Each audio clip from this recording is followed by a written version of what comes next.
we got the shock news yesterday of the passing of Ricky Hatton. Now here in the UK, I think it's hard pushed to. I don't think you'll find anyone ever in the boxing game right now that has a bad word to say about Ricky Hatton. You experienced him out in the US when he came over to fight Floyd and Manny Pacquiao. I just want to get your your thoughts on the passing of a legend, and that's the word I'm going to use, legend in Ricky Hatton. That's fair. I mean, he was a legend, no doubt about it.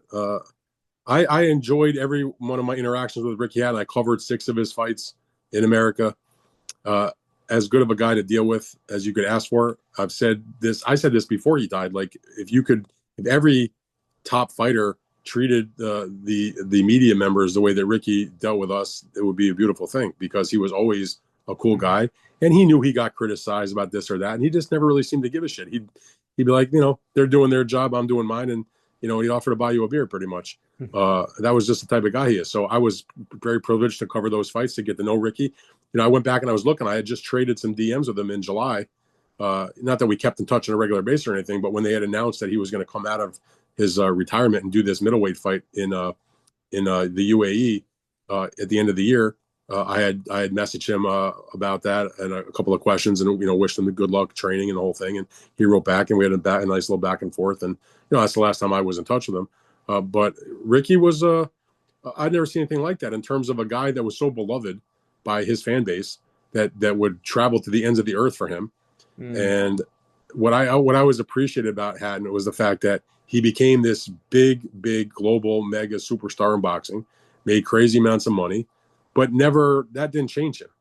I've covered a lot of fighters where you see them as younger fighters and they have a certain way about them, and then the entourage gets bigger, the paycheck gets bigger, the cocoon around them grows bigger, and they're kind of trapped in there and they kind of lose their way a little bit. Ricky never did. Ricky was always, from the time I met Ricky Hatton on a Prince Nassim undercard when he was a young kid in like 1998, way before he was world champion, all the way to the biggest fights in the world against Floyd Mayweather and Manny Pacquiao.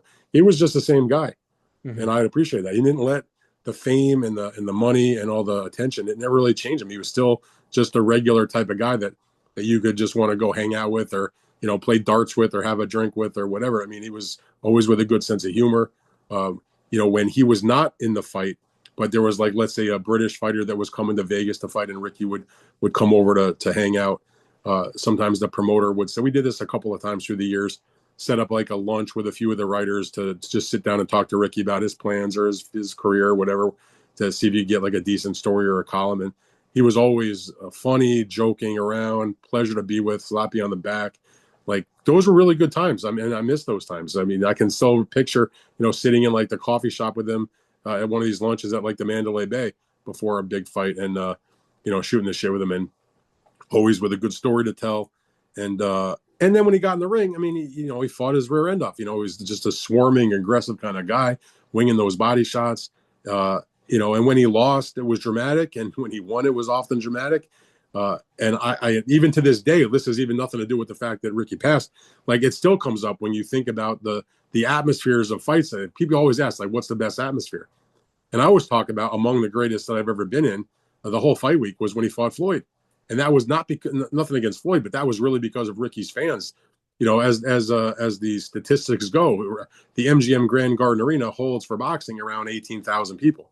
But from what everybody said, about 30,000 Brits came to the fight, or came to Vegas to do their thing that weekend. That the MGM at that time, the biggest hotel in the world, it runs out of beer. That's the urban legend. And then the guys with the drums and the horns running around all week. There's only one Ricky Hatton, with the song. I mean, it's still like imprinted in my brain for the rest of my life, that damn song.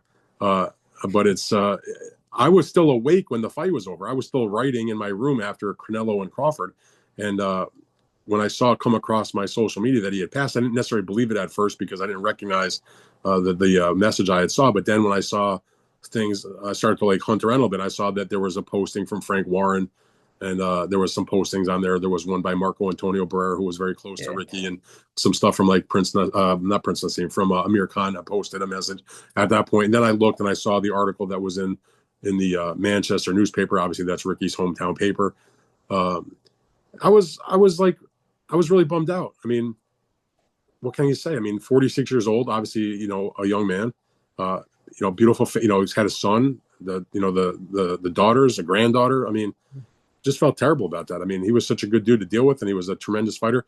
I am happy that at least if he was going to pass, that he had been rightfully elected to the Hall of Fame. It took him a while to get there, about 12 years after he was eligible, or after his retirement. You didn't become eligible right off the bat. But the point was, he got inducted, and I know he was very proud to do that in 2024. So it's unfortunate he won't get a chance to go back to Canastota and hang with the new classes in years to come.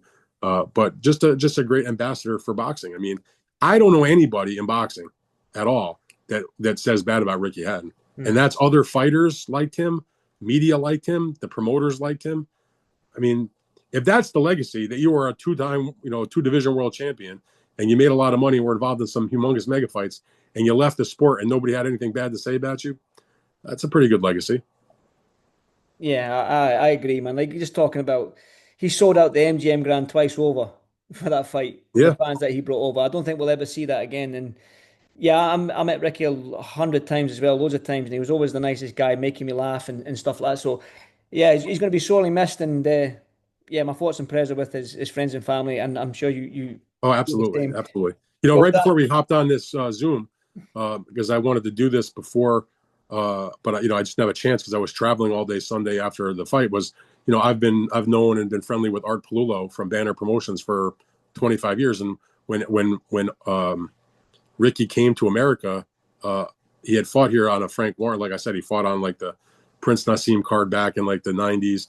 But when he was already a headline star and he had contract was up with Frank Warren, he signed with Banner Promotions and he signed a big fat contract with HBO.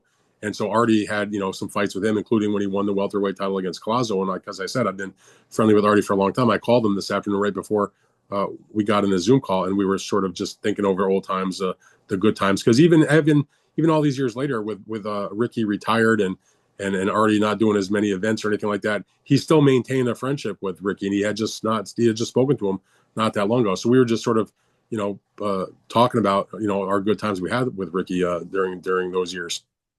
definitely, like I say, he's going to be sorely missed. I mean, the game has lost an absolute legend. I mean, like you said it and I said it.